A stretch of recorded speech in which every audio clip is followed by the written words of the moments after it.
সম্মানিত সুধী, হযরতুল আল্লাম শহীদ মরহুম আল্লামা দেলওয়ার হোসেন সাঈদী রহিমাহুল্লাহ, ওনার স্মৃতি বিজড়িত আজকের এই ঐতিহাসিক প্যারেড ময়দানের তাফসিরুল কোরআনের প্রোগ্রামে সব আছে। স্টেজ আছে, শ্রোতা আছে, প্যান্ডেল আছে, মিডিয়া কাভারেজ আছে, কিন্তু আমাদের কলিজার টুকরাটা আমাদের মাঝে নাই।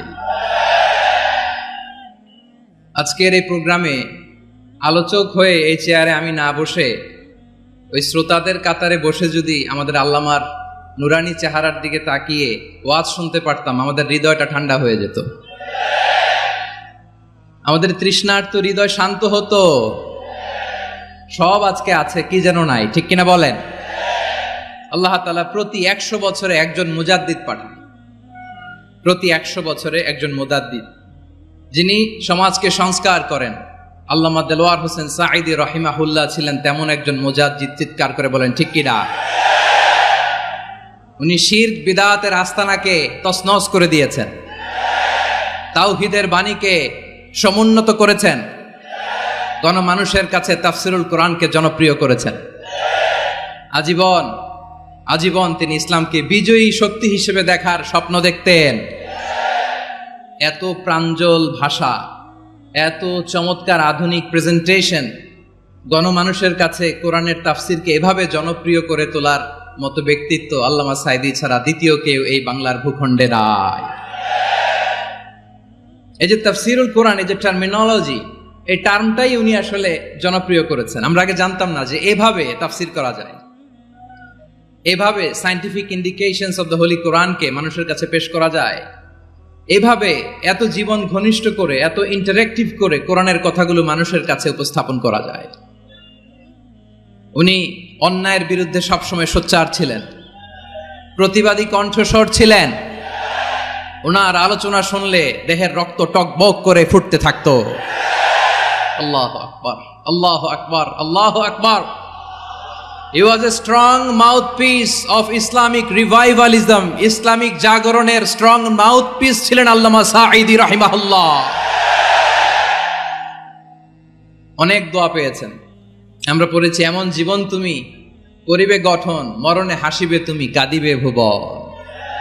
গোটা বিশ্বকে তিনি কাঁদিয়েছেন। আল্লামা যখন ইন্তেকাল করলেন, আমি তখন মালয়েশিয়া থেকে যুক্তরাষ্ট্রে একটা কনফারেন্সে যোগ দিতে যাচ্ছি, কাতার এয়ারলাইন্সে। মালয়েশিয়া থেকে দোহাতে নামলাম। দোহায় যখন আমার ট্রানজিট, তখন শুনতে পেলাম যে আল্লামা বিদায় নিয়েছেন। সোশ্যাল মিডিয়ায় শুনে বিশ্বাস করতে পারলাম না। মুহূর্তের মধ্যেই মাসুদ সাঈদী ভাইকে মেসেজ করলাম, উনি কোনো উত্তর দিতে পারলেন না। মাসুদ ভাইয়ের সাথে যখন কোলাকুলি করি, আমাদের শামীম ভাইয়ের সাথে যখন কোলাকুলি করি, মনে হচ্ছে আল্লামা সাঈদীর ঘ্রাণ পাই। শরীরটা লিটারালি কাঁপছিল, নিজেকে মানাতে পারছিলাম না, বিশ্বাস করতে পারছিলাম যে আসলে আল্লামা বিদায় নিয়েছেন। ইন দ্য মিন টাইম আমার সেকেন্ড ফ্লাইট, দোহা টু নিউ ইয়র্ক, 12 ঘন্টার ফ্লাইটে উঠলাম। ইন্টারনেট থেকে বিচ্ছিন্ন হলাম। নামার পরে শুনলাম আল্লাহু আকবার, যেখানে ওনাকে কবরস্থ করার কথা ছিল সেখানেও কবর দিতে দেয়া হয় নাই।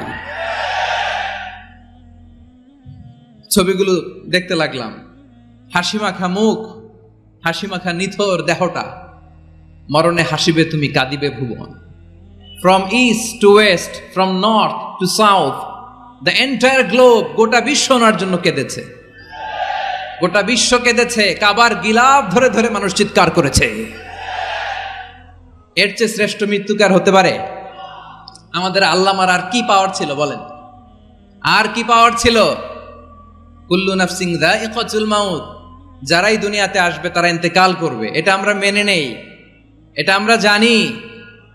কিন্তু অবাক করা বিষয় হচ্ছে, আমরা আজও জানি না আমাদের আল্লামার মৃত্যু কি স্বাভাবিক হয়েছে নাকি এটা পরিকল্পিত মেডিকেল কিলিং ছিল। এটা যে পরিকল্পিত মেডিকেল কিলিং ছিল, এটা ধারণা করার পেছনে অনেক কারণ আছে। তিনি আধিপত্যবাদের বিরুদ্ধে সোচ্চার ছিলেন, ফ্যাসিবাদের বিরুদ্ধে সোচ্চার ছিলেন, রাজনৈতিক প্রতিহিংসার শিকার ছিলেন। এজন্য এটা মেডিকেল কিলিং হতে পারে এ ধারণা আমরা করতেই পারি। আওয়াজ করে বলেন ঠিক কিনা? যেই সময়টা আমরা কাটাচ্ছি, এত সুন্দর সময় বাংলাদেশ আর পাবে না। আমাদের জন্মের পর থেকে এরকম চমৎকার সময় আমরা পাই নাই। এটাই আসল সময়। আমরা ইন্টারিম গভর্নমেন্টের কাছে দাবি জানাই, উচ্চতর তদন্ত কমিটি করে এটা কি হত্যাকাণ্ড ছিল নাকি স্বাভাবিক মৃত্যু ছিল, এই রিপোর্ট গণমানুষের কাছে প্রচার করে জানাতে হবে। এই দাবির সাথে কি সবাই আপনারা একমত? কারা কারা একমত হাত তুলে দেখান।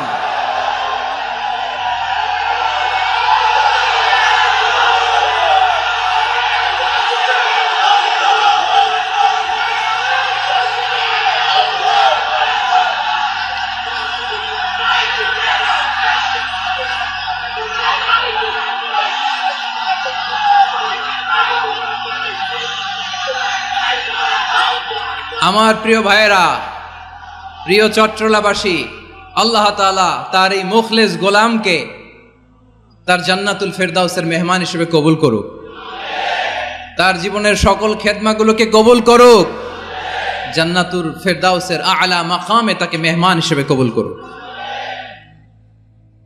আল্লামা শহীদ দেলোয়ার হোসেন সাঈদী রাহিমাহুল্লাহ, উনি ছাড়াও এই ঐতিহাসিক ময়দানে কথা বলেছেন আল্লামা লুৎফুর রহমান রাহিমাহুল্লাহ, চলে গিয়েছেন আমাদেরকে ছেড়ে। তিনি বলতেন, ইনশাআল্লাহ মিজান আবার আসবে। হুজুর আমি তো আসলাম, আপনি তো আমাদেরকে ছেড়ে চলে গেলেন। আল্লাহু আকবার, আল্লাহু আকবার, আল্লাহু আকবার। গলায় কোনো সুর ছিল না, সুর দিয়ে কথা বলতেন না, কিন্তু এত চমৎকার শব্দের বুনন, এত চমৎকার প্রেজেন্টেশন, এত চমৎকার ভাবে ঐতিহাসিক বর্ণনাগুলো তিনি উপস্থাপন করতেন। মন্ত্রমুগ্ধ হয়ে আমরা আল্লামা লুৎফুর রহমানের কথা শুনেছি।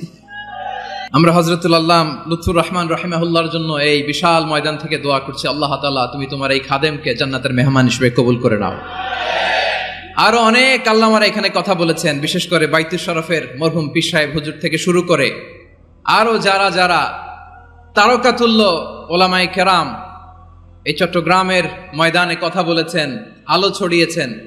আমরা এই লক্ষ লক্ষ তাওহীদি জনতাকে নিয়ে তাদের জন্য দোয়া করছি, আল্লাহ তাআলা ওনাদের জীবনের সকল ভুল ত্রুটি ক্ষমা করে দিয়ে তাদেরকে জান্নাতুল ফেরদাউসের মেহমান বানিয়ে নিক। প্রিয় ভাইয়েরা, আমি নগণ্য একজন কোরআনের ছাত্র, এত বিশাল মঞ্চে এত বড় প্ল্যাটফর্মে কথা বলা আমার জন্য সাজে না। তারপরও আমাদের মুরব্বীরা আমাদের ডানে বায়ে বসে আছেন, ওনাদের আদেশ ক্রমে, ওনাদের অনুমতি ক্রমে কিছু কথা আজকের এই ঐতিহাসিক প্রোগ্রামে আপনাদের সামনে উপস্থাপন করার চেষ্টা করব। ওমা তাওফীকি ইল্লা বিল্লাহ। প্রিয় ভাইয়েরা, 5 দিন ব্যাপী এই তাফসীরুল কোরআনের প্রোগ্রামে অনেক ওলামা হযরত কথা বলেছেন। যারা কোরআন সুন্নাহ থেকে আমাদেরকে কোরআনের কথাগুলো শোনালেন, আমরা যেন সেগুলো আমল করতে পারি, আল্লাহ আমাদেরকে তৌফিক দান করুক।